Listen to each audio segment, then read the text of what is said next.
I'm Patrick and this is Brian. Together we're Just Got Played. Tonight we went camping. Smoking wieners on an open fire, making s'mores. Snuggling together in a sleeping bag for warmth and companionship. More importantly, we just got done playing Nightmare Forest Dead Run at the Cloak and Blaster. Join us for Nightmare Forest Dead Run.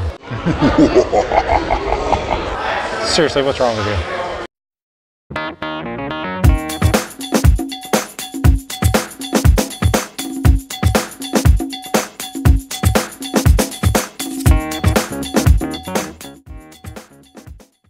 So Brian, now that we're back from our camping trip, tell us all about Nightmare Forest Dead Run. Sure. Nightmare Forest Dead Run is a 1 to 6 player game. It is set in the theme of a haunted forest that has been plagued by zombies. And your friends have invited you to go camping in this forest. Of course, you didn't know that there were zombies in there, but now you awake and you do find out that there were zombies there and you have to get the hell out of there.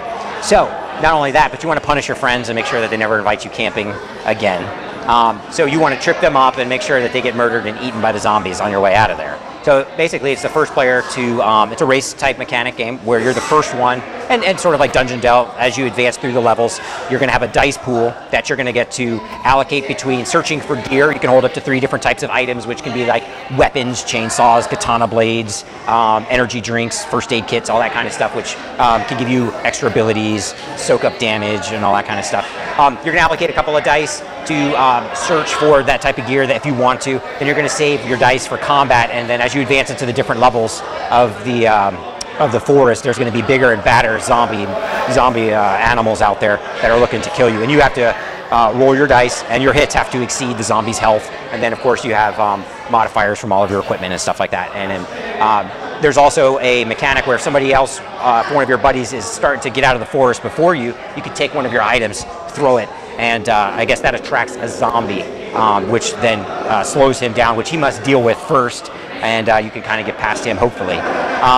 Patrick, with that said, what is your favorite thing about Nightmare Forest? It's got custom dice chucking. So these custom dice determine how many attacks you get on your zombie, and that takes away their hit points and that kind of thing. But what's kind of neat is the amount of dice increase and decrease as you're using them. So it's kind of an interesting mechanic that I've never seen before. So I would say the thing I like the most, custom dice chucking. What about you? What's the thing you like the most? I actually like the theme. Normally I'm not a big fan of a lot of zombie games because I think it's overdone. However, this one's a little bit unique, and so I like that. It's not just people zombies, it's animal zombies, like all the different animals that you would encounter in a forest. It's like you have zombified squirrels and you have zombified groundhogs, wild boars. The artwork is pretty good. It's pretty fun. It starts to get immersive where you can be like, okay, I'm running this race. I'm trying. Let me get a zombified groundhog out in front of Patrick over here and see if that'll slow him down. Maybe a little nibble off his patella or something like that. So that's what I would say. But what's the one thing that you didn't like the most about? If I had to pick one thing that I didn't like, I really wish that the character cards and especially the boss monsters had some kind of special ability. I know it would take a lot more development, it would probably be a lot harder to do, but I wish each individual character wasn't just a picture of a dude or a chick on the card. I wish it had some kind of special ability on it.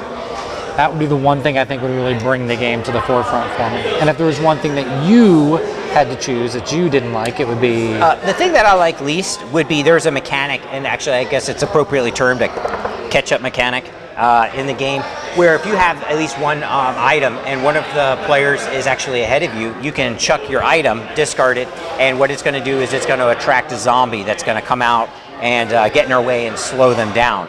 However, it always puts like a level 1 zombie out in front of them, which if they have any type of equipment that's going to give them at least some damage, or if they've at least saved at least just 1 dice, it's usually not going to be an issue for them at all. So I would like to have seen bigger, badder zombies to be lured out in front of them to help slow them down.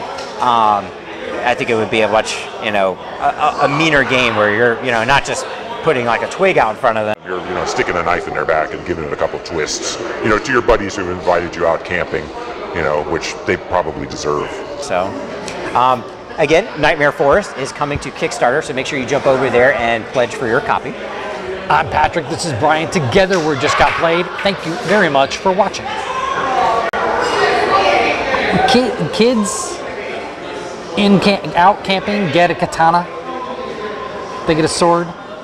Well, college Where did kids, the sword I mean, come from? it's probably from, like, you know, maybe Jason Voorhees or something. Didn't he have a katana in one of the 13 different episodes? So he's probably dead somewhere out there in the forest too.